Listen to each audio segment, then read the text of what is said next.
नमस्कार, जोहार झारखंड देख रहे हैं आप। आपके साथ मैं हूं शिप्रा झा। बुलेटिन में सबसे पहले बात करेंगे गुमला की। खबर गुमला से है, जहां चैनपुर प्रखंड क्षेत्र में हाथियों का उत्पात थमने का नाम नहीं ले रहा है। 17 की संख्या में हाथियों के झुंड आए दिन घरों और फसलों को नुकसान पहुंचा रहे हैं। ताजा मामला चैनपुर थाना क्षेत्र के बुकमा गांव का है, जहां हाथियों के झुंड ने 3 घरों को ध्वस्त कर दिया और घर में रखे धान को चट कर गए। घर वाले किसी तरह अपनी जान बचाकर भागे हैं। वन विभाग हाथियों को खदेड़ने में नाकाम साबित हो रहा है। ये तस्वीरें हम आपको उस वक्त दिखा रहे हैं जब देखिए हाथी इस इलाके में घुस आए और किस तरीके से फसलों को बर्बाद कर दिया, घरों को भी तोड़ दिया है। घर में जो अनाज रखे हुए थे वो हाथियों ने चट कर दिए। बर्बादी की तस्वीर आपको हम अपने टीवी स्क्रीन पर दिखा रहे हैं, जिसमें हाथियों के झुंड ने पूरी तरीके से फसल को बर्बाद कर दिया है। और ये देखिए तस्वीर उन हाथियों की। बताया जा रहा है कि 17 हाथी हैं जो इस इलाके में घुस आए हैं, जिन्होंने 3 घरों को सबसे पहले ध्वस्त कर दिया, फसलों को नुकसान पहुंचाया। फिलहाल वन विभाग की टीम इन हाथियों को खदेड़ने की कोशिश में जरूर जुटी हुई है, लेकिन अब तक सफलता हाथ नहीं लगी है। और ये हाथी जो है इसी इलाके में विचरण कर रहे हैं और मिट्टी के घरों को तोड़ दिया गया है। अब लोगों के सामने रहने के लिए भी मुसीबत है।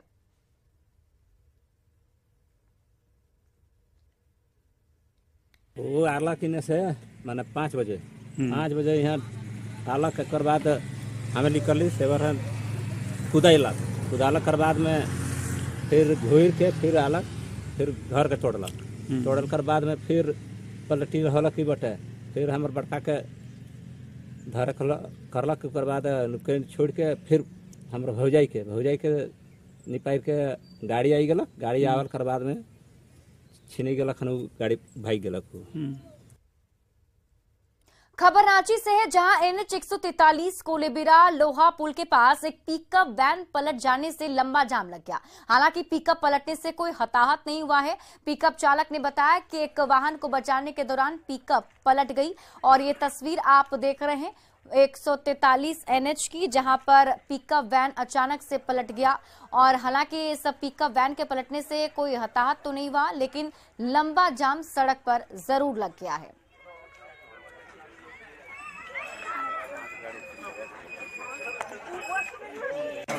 एक्सीडेंट हुआ, सामने में स्कॉर्पियो आ गया, उसको बचाने के चक्कर में ब्रेक धरे हैं, गाड़ी पे नाच के पलटी कर दी। तो टर्निंग में अचानक देखा गाड़ी। हाँ। गणतंत्र दिवस समारोह को लेकर जमशेदपुर के बिष्टुपुर स्थित गोपाल मैदान में फुल ड्रेस रिहर्सल किया गया, जिसका डीसी और वरीय पुलिस अधीक्षक ने निरीक्षण किया। परेड निरीक्षण के बाद उपायुक्त ने मार्च पास्ट की सलामी ली। इस दौरान उपायुक्त ने कहा कि परेड में शामिल टुकड़ियों ने अच्छा प्रदर्शन किया, कुछ कमियां हैं जिसे दुरुस्त करने के निर्देश दे दिए गए हैं। बता दें कि इस वर्ष के परेड में अर्ध सैनिक और पुलिस बल की 7 टुकड़ियां शामिल हो रही हैं, जिनमें 1 टुकड़ी जैप 6, 2 टुकड़ी जिला पुलिस बल, 1 टुकड़ी होमगार्ड, 1 टुकड़ी सहायक पुलिस तथा 1 टुकड़ी बालक और बालिका NCC शामिल हैं। बैंड पार्टी के रूप में संत मेरी स्कूल की टीम रहेगी।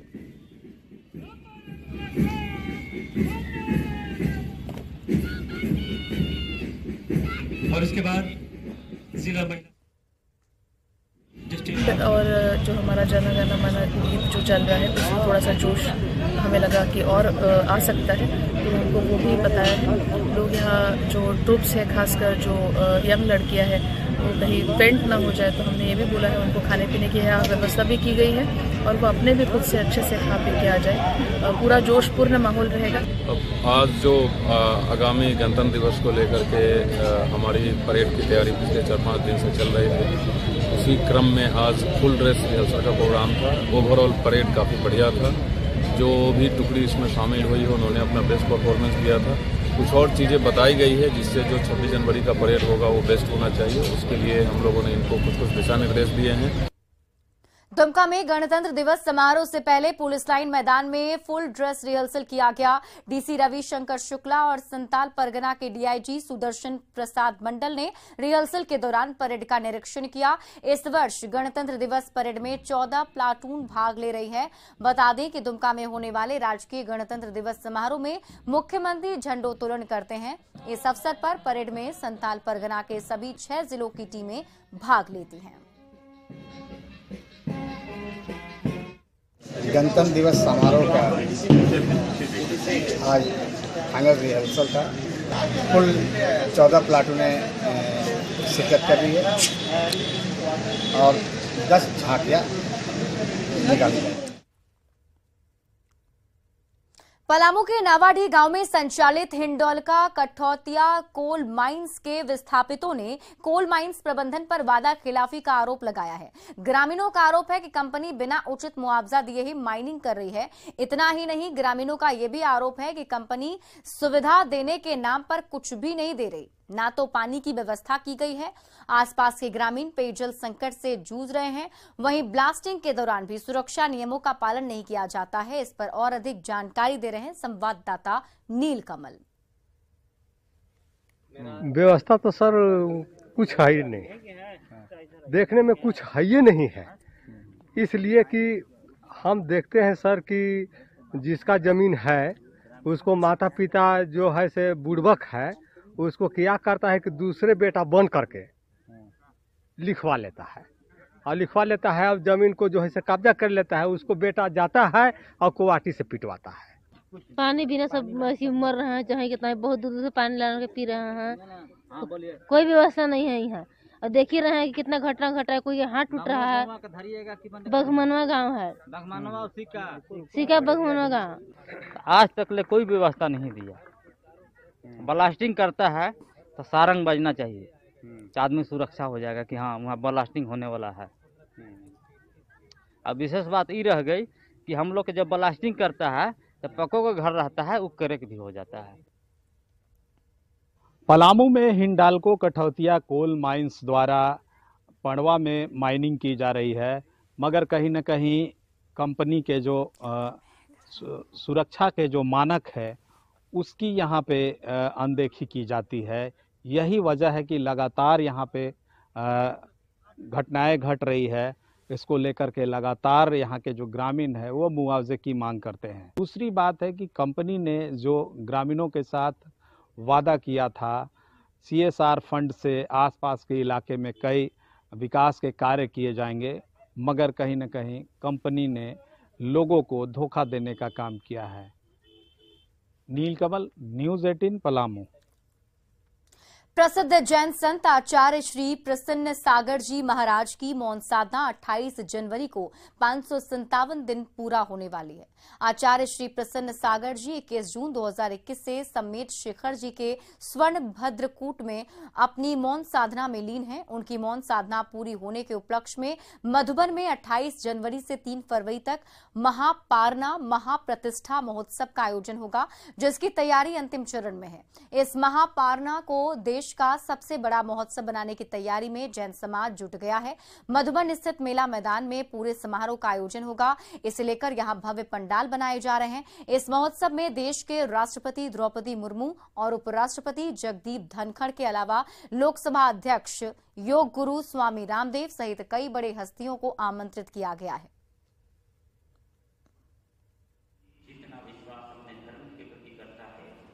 चाईबासा में खतियानी जोहार यात्रा के दौरान सीएम हेमंत सोरेन ने कहा कि बाहर से आकर लोग लिट्टी चोखा या फिर चाय बेचकर 2 मंजिला मकान बना लेते हैं और आप लोग वही खपरेल वाला मकान में रह रहे हैं। इस बयान को लेकर कांग्रेस प्रवक्ता राकेश सिन्हा ने कहा कि उनके बयानों को तोड़ मरोड़ कर पेश किया जा रहा है। उन्होंने कहा कि माफिया तत्व झारखंड को बर्बाद कर रहे हैं।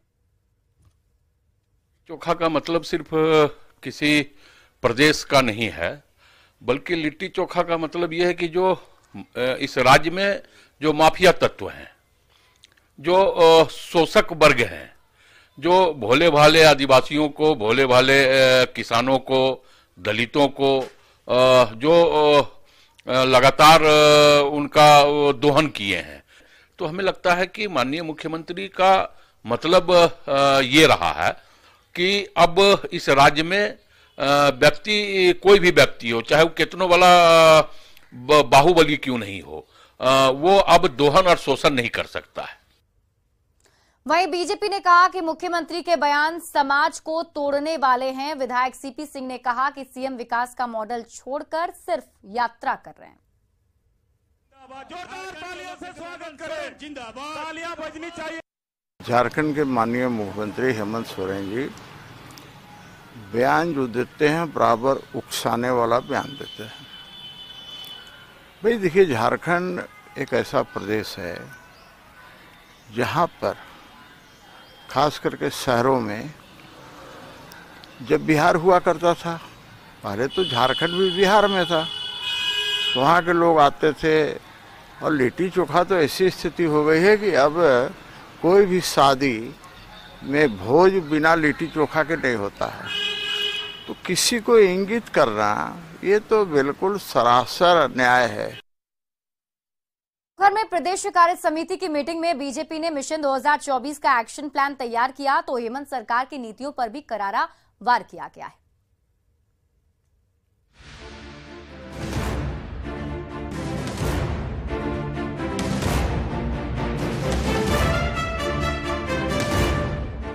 बीजेपी की प्रदेश कार्य समिति की मीटिंग में जुटे दिग्गज नेताओं ने 2 दिन तक मिशन 2024 को सफल बनाने की रणनीति पर मंथन किया, ताकि 2024 के चुनाव में पार्टी को झारखंड की कम से कम 70 विधानसभा सीटों पर बढ़त हासिल हो। तभी केंद्र में एक बार फिर मोदी सरकार की वापसी का रास्ता साफ हो सकेगा। इसके लिए बीजेपी ने बूथ स्तर पर तो एक्शन प्लान बनाया ही, हेमंत सरकार की जन विरोधी नीतियों के खिलाफ आंदोलन का भी खाका तैयार किया। हेमंत सोरेन की सरकार के खिलाफ उलगुलान का, तो उस उलगुलान का एक ही नारा है, हेमंत हटाओ, झारखंड बचाओ, झारखंड बचाओ, झारखंड बचाओ। देवघर की धरती पर 16 साल बाद बीजेपी कार्य समिति की मीटिंग का मकसद जेएमएम के गढ़ में सेंधमारी करना तो है ही, पार्टी संगठन और कार्यकर्ताओं में नई जान फूंकना भी है, ताकि नई ऊर्जा और नए उत्साह से लबरेज बीजेपी जब चुनावी मैदान में उतरे तो उसे झारखंड की जनता का हर कदम पर साथ मिले। इसी मकसद से कार्य समिति की बैठक में 8 प्रस्ताव पारित किए गए, जिसमें झारखंड में बिगड़ते लॉ एंड ऑर्डर और महिला अपराध पर जोरदार निशाना साधा गया।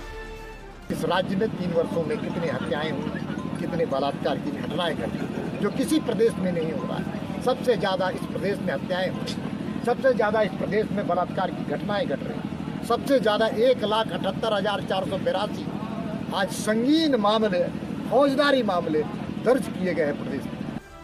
कार्य समिति की मीटिंग में बीजेपी ने आने वाले लोकसभा चुनाव की तैयारियों पर गंभीर मंथन तो किया ही, झारखंड की सत्ता में वापसी की रणनीति पर भी विचार विमर्श किया। इन तैयारियों का नतीजा आने वाले चुनावों में दिखना तय माना जा रहा है। Manish Dubey, news 18, Deoghar. Bokaro steel authority of India limited यानी सेल के 50वें स्थापना दिवस पर बोकारो के सेक्टर 5 स्थित पुस्तकालय मैदान में रंगारंग कार्यक्रम का आयोजन किया गया, जहां शहरवासियों की भीड़ उमड़ पड़ी। समारोह की शुरुआत बोकारो स्टील प्लांट के स्थापना काल से अब तक की तमाम उपलब्धियों को लेजर शो के माध्यम से दिखाया गया। लेजर शो में बीएसएल के सोवियत रूस के सहयोग से प्लांट की स्थापना, फिर प्लांट के विकास को दर्शाया गया। इसके साथ ही भविष्य की उपलब्धियों के बारे में भी जानकारी दी गई।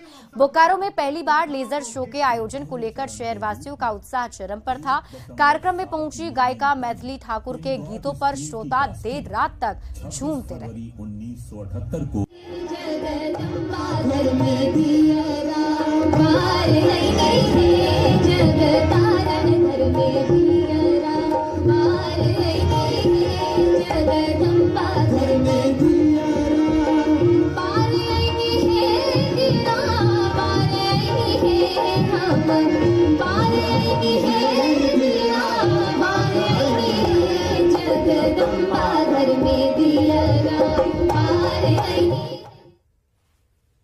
जहां से हवाई जहाज टेक ऑफ करते हैं देश की सुरक्षा करने के लिए,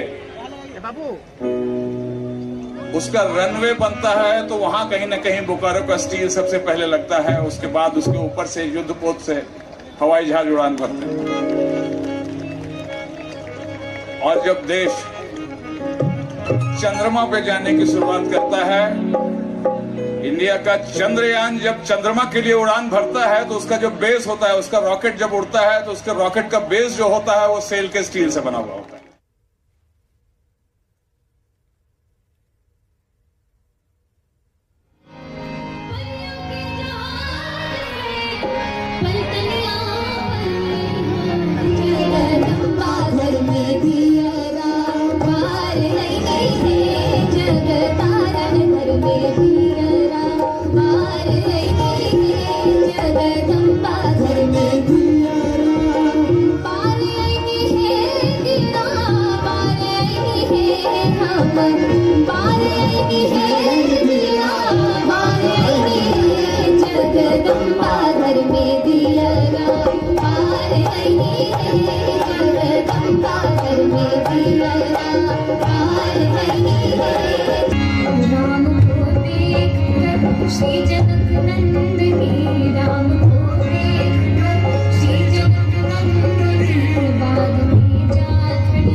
रामगढ़ के बरकाकाना स्थित पैक्स में 7,000 क्विंटल धान अधिप्राप्ति का लक्ष्य रखा गया है, लेकिन अभी तक महज 4,000 क्विंटल धान अधिप्राप्ति यहां किया जा चुका है और किसानों को सिर्फ 50% राशि का भुगतान किया गया है। ऐसे में किसान बिचौलियों के हाथों अपने धान औने पौने दाम में बेचने को मजबूर हैं। इस पर और अधिक जानकारी दे रहे हैं संवाददाता जावेद खान। इस वक्त मैं मौजूद हूं पतरातू प्रखंड के बरकाकाना पैक्स के पास। आप देख सकते हैं यहाँ धान अधिप्राप्ति केंद्र है और यहाँ पर धान की खरीद की जा रही है। बताया गया कि बरकाकाना पैक्स में 7,000 क्विंटल धान खरीद की यहाँ पर टारगेट रखा गया है, जिसमें से 4,000 क्विंटल धान की खरीद की जा चुकी है। यहाँ पर साधारण धान का 2,040 रुपया और 10 रुपये बोनस के तौर पर यानी कि 2,050 रुपये प्रति क्विंटल के दर से भुगतान किया जा रहा है। सीधे पैक्स संचालक से हम बात कराएंगे। कितना टारगेट था, कितना लिया जा चुका धान? पैक्स में टारगेट था 7,300 कुछ का, इसमें 4,000 कुछ क्विंटल के आसपास खरीदारी हो गया। किसानों का उत्साह काफी बढ़ रहा है और बगल में किसान भी है, बता देंगे अपना। आप किसानों को इसका भुगतान कर रहे हैं? किसानों का भुगतान 3 दिन में भुगतान हो जा रहा है सरकार के द्वारा। आपको धान यहाँ पर कितना बेचे आप? आप कितना बेचे हैं? 30 बोरा कल दिए हैं। 30 बोरा, उसका आपको पैसा मिल गया? नहीं, अभी तो कल दिए हैं। अच्छा, कल दिए हैं, मिल जाए। आप संतुष्ट हैं? हाँ, संतुष्ट हैं। आपकी यहाँ धान जो आप बेच रहे हैं आपको पैसा मिल जा रहा है? मिल जा रहा है। मतलब कि सरकार का जो नियम कानून उसको यहाँ लागू किया जा रहा है? हाँ। कितना धान दिए यहाँ पे आप? हम अभी दिए हुए नहीं है। अभी नहीं दिए, आप देने आए हैं? अगले साल वाला पैसा मिल गया? चुकती हो गया। अच्छा, इस बार वाला लेके आने वाले हैं आप? हाँ, आने वाले। तो यहाँ से संतुष्ट आप हैं? पूरा संतुष्ट है। बोरे में धान जो है लाकर रखे गए, कैमरे के माध्यम से देखा जा सकता है। यहाँ पर वजन किया जाता है, देख सकते हैं। यहाँ पर ये मशीन है और इससे किसान जो लाते हैं धान को यहाँ वजन किया जाता है, उसके पैक्स में रखा जाता है। अब बताया गया कि सारी प्रक्रियाओं को पूरा करने के बाद किसानों को जो भुगतान कर दिया जाता है। फिलहाल 50% राशि जो है किसानों को भुगतान कर दिया जा रहा है, बाकी राशि बाद में दिया जाएगा। ऐसे में किसान यहाँ पर धान बेचकर काफी खुश हैं। जावेद खान, न्यूज़ 18, रामगढ़।